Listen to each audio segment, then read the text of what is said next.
કેન્દ્ર સરકારને પત્ર લખી અને ઇકો ઝોન વિડ્રો કરી લેવા એટલે કે નાબૂદ કરવા માટેનું પગલું આસામની સરકારે ભર્યું છે. તો જો આસામની સરકાર ઇકો ઝોન નાબૂદ કરી શકે તો ગુજરાતની સરકાર પણ ઇકો ઝોન નાબૂદ કરી શકે છે. માણસનો વીમો છે, મકાનનો પણ વીમો છે, સોના ચાંદીનો પણ વીમો છે. તો ખેડૂતના પાકનો વીમો કેમ નહીં? તમામ ચીજ વસ્તુઓનો સજીવ અને નિર્જીવ બધાનો વીમો છે, પણ ખેડૂત જે પાક પકવે છે, જે પેદાશ પકવે છે એનો વીમો નથી ગુજરાતમાં. આજે હું મારા જીવનમાં પહેલી વખત ગુજરાતના મુખ્યમંત્રીને મળ્યો. દિલ્હી અને પંજાબના મુખ્યમંત્રીને તો ઘણું મળ્યો, પણ ગુજરાતના નાગરિક તરીકે ગુજરાતના મુખ્યમંત્રીને હું આસાનીથી મળી શકું એવો હક, એવો અધિકાર મને વિસાવદર ભેસાણની જનતાએ આપ્યો છે. એનો પહેલા હું આભાર માનું છું. મેં આજે અમારા વિસાવદર ભેસાણ મત વિસ્તારના અતિ મહત્વના 5 નીતિ વિષયક પ્રશ્નો બાબતે માનનીય મુખ્યમંત્રી સાહેબને રજૂઆત કરી છે. એમણે બહુ શાંતિપૂર્વક રીતે મારી રજૂઆત સાંભળી છે. અમારા વિસ્તારનો સૌથી મહત્વનો ગંભીર પ્રશ્ન ઇકો સેન્સિટિવ ઝોનનો છે. કુલ 3 જિલ્લા, 15 જેટલા તાલુકા, 196 કરતાં પણ વધુ ગામને અસર કરતો આ ઇકો સેન્સિટિવ ઝોનનો મુદ્દો જે છે એનાથી ખેડૂતો નારાજ છે. ઇકો ઝોનનો વિરોધ કરી રહ્યા છે ખેડૂતો, અને આ ઇકો ઝોન નાબૂદ કરવા માટે મેં આજે મુખ્યમંત્રીશ્રીને રજૂઆત કરી છે. અને રજૂઆતમાં મેં આસામ સરકારનો રેફરન્સ લીધો છે. આસામમાં પણ ઇકો ઝોન લાગુ કરવામાં આવ્યો હતો. આસામના ખેડૂતોએ પણ ખૂબ વિરોધ કર્યો, અને આસામની રાજ્ય સરકારે તારીખ 21 મે 2025ના રોજ કેન્દ્ર સરકારને પત્ર લખી અને ઇકો ઝોન વિડ્રો કરી લેવા એટલે કે નાબૂદ કરવા માટેનું પગલું આસામની સરકારે ભર્યું છે. તો જો આસામની સરકાર ઇકો ઝોન નાબૂદ કરી શકે તો ગુજરાતની સરકાર પણ ઇકો ઝોન નાબૂદ કરી શકે છે. એવી રજૂઆત મેં આજે માનનીય મુખ્યમંત્રીશ્રીને કરી છે. એક બીજી ખેડૂતલક્ષી રજૂઆત મેં આજે કરી છે, જેમાં સ્વર્ગસ્થ મુખ્યમંત્રી માનનીય વિજયભાઈ રૂપાણી સાહેબે ખેડૂતો માટે એક સારી યોજના જાહેર કરી હતી કે માનનીય વિજયભાઈ રૂપાણી સાહેબે મુખ્યમંત્રી કિસાન સહાય યોજના જાહેર કરી હતી. આ યોજના ખેડૂતોને પાક નુકસાની સામે વળતર આપવા માટેની યોજના હતી, જેનું આજ દિવસ સુધી અમલીકરણ થયેલ નથી. ઢોરનો પણ વીમો હોય છે, કેમેરાનો વીમો છે, મોબાઈલનો વીમો છે, માણસનો વીમો છે, મકાનનો પણ વીમો છે, સોના ચાંદીનો પણ વીમો છે. તો ખેડૂતના પાકનો વીમો કેમ નહીં? તમામ ચીજ વસ્તુઓનો સજીવ અને નિર્જીવ બધાનો વીમો છે, પણ ખેડૂત જે પાક પકવે છે, જે પેદાશ પકવે છે એનો વીમો નથી ગુજરાતમાં. માનનીય મુખ્યમંત્રીશ્રીને મેં રજૂઆત કરી છે કે સ્વર્ગસ્થ મુખ્યમંત્રી વિજયભાઈ રૂપાણી સાહેબ એક સારી યોજના અમલમાં મૂકવા માટે બનાવી હતી. એનું નામ છે મુખ્યમંત્રી કિસાન સહાય યોજના. આ યોજના અંતર્ગત અતિવૃષ્ટિ, અનાવૃષ્ટિ અથવા તો કમોસમી વરસાદ એટલે કે માવઠું થાય તો ખેડૂતોને 1 હેક્ટર દીઠ 20,000 રૂપિયાની મર્યાદામાં અને 1 હેક્ટર દીઠ 25,000 રૂપિયાની મર્યાદામાં સહાય ચૂકવવાની યોજના બનેલી છે. પણ આ પાક વીમાની યોજના અમલમાં નથી આવી, તો એનું જલ્દી અમલીકરણ થાય, ખેડૂતોને પાક વીમો આપવામાં આવે એવી મેં આજે માંગણી મૂકી છે. આ સિવાય અતિ મહત્વનો મુદ્દો, કેમ કે ગુજરાતમાં નવી અનેક મહાનગરપાલિકાઓ બની રહી છે. જૂનાગઢ મહાનગરપાલિકાનું પણ વિસ્તરણ થયું છે, અને એની અંદર અમારા સુખપુર ને બીજા અનેક ગામો છે, ઝાંઝડા ચોકડી ઘણા ગામો છે, જેમાં મારા મત વિસ્તારના ગામો પણ જૂનાગઢની ટાઉન પ્લાનિંગની અંદર આવી રહ્યા છે. ગુજરાતમાં ટાઉન પ્લાનિંગ એક્ટ એટલે કે ટીપીનો જે કાયદો છે એનું ભયંકર ખોટી રીતે અમલીકરણ થઈ ગયું છે. મેં મુખ્યમંત્રીશ્રીને લેખિતમાં કાયદાની કલમ સાથે લખીને આપ્યું છે કે આખા ટીપીના કાયદામાં આખી ચોપડીની અંદર ક્યાંય પણ એવું નથી લખ્યું કે 40% જમીન કપાત કરવી. આખી ચોપડીમાં એવું નથી. સરકારી પ્લોટ અનામત રાખવા એવું આખી ચોપડીમાં નથી. જ્યારે ટાઉન પ્લાનિંગ એક્ટની આખી ચોપડીમાં 40% જમીન કપાત કરવા અંગે કે જમીન સરકાર પાસે લઈ લેવા માટે, સેલેબલ પ્લોટ લઈ લેવા માટે આવું કશું જ આખી ચોપડીમાં નથી, છતાંય આખા ગુજરાતમાં જ્યાં જ્યાં ટાઉન પ્લાનિંગ થાય છે ત્યાં 40% જમીન કાપી લઈ અને એનો વેપાર કરવાની જે આખી ખોટી પ્રથા અમલમાં મૂકી છે, એની સામે મેં મુખ્યમંત્રીશ્રીને રજૂઆત કરી છે કે ભાઈ આ ટીપીમાં જે 40% જમીન કાપી લેવામાં આવે છે એ ગેરકાયદેસરનું કૃત્ય છે. ટીપીના કાયદાનું વ્યાજબી અમલ નથી થતો, યોગ્ય અમલ નથી થતો. એટલે તમે જુઓ, ગુજરાતના તમામ મોટા શહેરોમાં ચોમાસામાં પાણી ભરાઈ જાય છે, ગટરો ઉભરાઈ જાય છે, ટ્રાફિક અને પાર્કિંગની સમસ્યા થાય છે.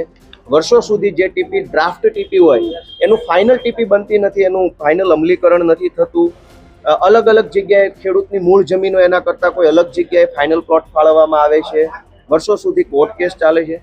તો ટાઉન પ્લાનિંગ એક્ટમાં બહુ જ મોટા પાયે ગડબડ ગોટાળો હાલે છે. એના કાયદાનું ખોટું અર્થઘટન કરી જાણે કે ટાઉન પ્લાનિંગ એક્ટ 40% જમીન કાપી અને વેચવાનો ધંધો હોય એવી રીતે આખું કામ થઈ રહ્યું છે. વાસ્તવમાં ટીપી એક્ટ બન્યો તો એ જનતાની સુખાકારી માટે બન્યો છે, પણ અત્યારે ટીપી એક્ટનું પાલન માત્ર 40% જમીન કાપી લઉં એને વેચીને રૂપિયા બનાવું એટલા પૂરતો જેનો અમલ થાય છે. મેં મુખ્યમંત્રીશ્રીને રજૂઆત કરી છે કે ટીપીના કાયદાનું યોગ્ય અમલીકરણ કરવામાં આવે.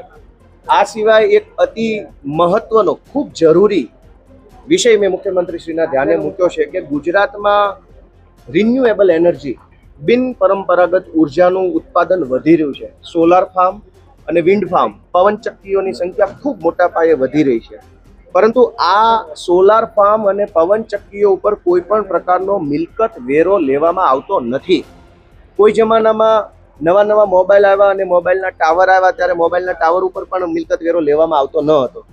પછી વર્ષો પહેલા એવું થયું કે મોબાઈલ ટાવર પાસેથી મિલકત વેરો માગ્યો તો કાયદામાં એવી જોગવાઈ છે કે જે વસ્તુ મકાન હોય અથવા જમીન હોય એની ઉપર જ મિલકત વેરો લઈ શકાય, જમીન અથવા મકાન સિવાય ન લઈ શકાય.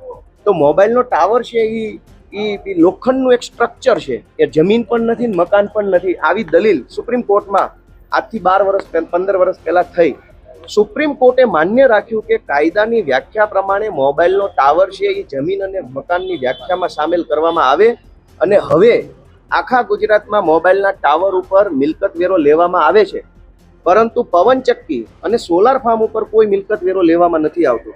એટલે ગુજરાત સરકાર ગુજરાત પંચાયત અધિનિયમની કલમ 2 અને કલમ 200માં જો સુધારો કરે તો આખા ગુજરાતમાંથી સરકારને વર્ષે 8,000 કરોડ રૂપિયાની મિલકત વેરાની આવક થાય એમ છે અને આ આવક જે તે ગામની ગ્રામ પંચાયતને સક્ષમ અને સમૃદ્ધ બનાવી શકે એમ છે. એટલે મેં સરકારને વિનંતી કરી છે કે તમામ સોલાર ફાર્મ અને તમામ પવનચક્કીઓ ઉપર મિલકત વેરો વસૂલવામાં આવે.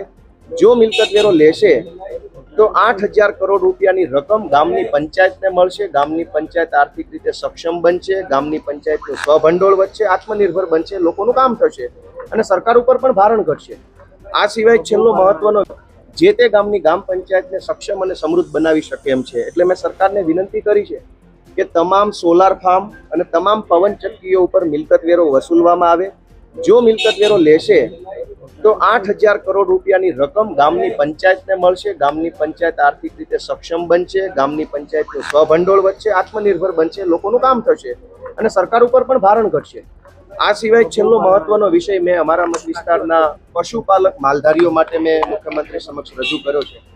અમારા વિસાવદર, ભેસાણ અને જુનાગઢ ગ્રામ્ય પંથકમાં માલધારી પરિવારના અનેક વ્યક્તિઓ વર્ષોથી રહે છે. વર્ષો પહેલા જંગલમાં રહેતા હતા, પછી ધીમે ધીમે એમને હેરાનગતિ કરી અને જંગલની બહાર કાઢી મૂકવામાં આવ્યા.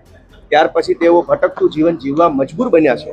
એમની પાસે ઢોર બાંધવા માટેની કોઈ જગ્યા નથી, એમની પાસે ઢોર ચરાવવા માટેની પણ વ્યવસ્થા નથી. મેં માનનીય મુખ્યમંત્રીશ્રીને વિનંતી કરી છે કે જે માલધારીઓ પરંપરાગત રીતે છેલ્લા 10 વર્ષથી ગામડામાં પશુપાલન કરતા હોય અથવા છેલ્લા 15 વર્ષથી શહેરોમાં પશુપાલન કરતા હોય એવા પરંપરાગત પશુપાલનનો વ્યવસાય કરતા માલધારીઓને સરકાર ભાડા પટ્ટાથી ઢોર બાંધવા માટેનો વાડો ફાળવે. કેમ કે પશુપાલકો પાસે ઢોર બાંધવાનો વાડો નથી એટલે એમણે મજબૂરીમાં સરકારી જગ્યા ઉપર ઢોર બાંધવા પડે છે. સરકારી જગ્યા હોય એટલે એમની ઉપર કાર્યવાહી કરવામાં આવે છે, ખોટી એફઆઈઆર કરવામાં આવે છે, એમને જેલમાં પૂરવામાં આવે છે, એમના પશુઓ છે એ જમા કરી લેવામાં આવે છે, પરિવારના સભ્યો હેરાન થાય છે. તો મેં માલધારી પશુપાલકો માટે વાડા ફાળવવાની નીતિ બનાવવાની રજૂઆત આજે માનનીય મુખ્યમંત્રી સાહેબને કરી છે. મારી આ 5 જે રજૂઆતો છે આમ તો મારા મત વિસ્તારને લાગુ પડતી તો છે જ, પણ આખા ગુજરાતને લાગુ પડતી છે. એટલે મુખ્યમંત્રીશ્રીએ મારી વાત સાંભળી છે. એમણે મને એવું કીધું છે કે આની ઉપર અમે જોઈશું, ચર્ચા કરીશું, વિચારણા કરીશું, કાયદાનો સ્કોપ જોઈશું, આની પ્રેક્ટિકાલિટી ચેક કરશું અને કંઈક સારું કામ કરવાનો સરકાર પ્રયત્ન કરે એવી મારી આશા છે. આજે હું વિસાવદરના ધારાસભ્ય તરીકે, ગુજરાતના દીકરા તરીકે જીવનમાં પહેલીવાર મુખ્યમંત્રીને મળ્યો તો મને સારું લાગ્યું, મજા આવી અને અમારા વિસ્તારના લોકોનો બીજી વાર આભાર માનીશ કે મારા વિસાવદરના લોકોએ મને એને લાયક બનાવ્યો કે હું અહીંયા આવીને મુખ્યમંત્રીને વગર એપોઇન્ટમેન્ટે મળી શકું. તો આ બહુ મોટી વાત છે. હું બધાનો આભાર માનું છું.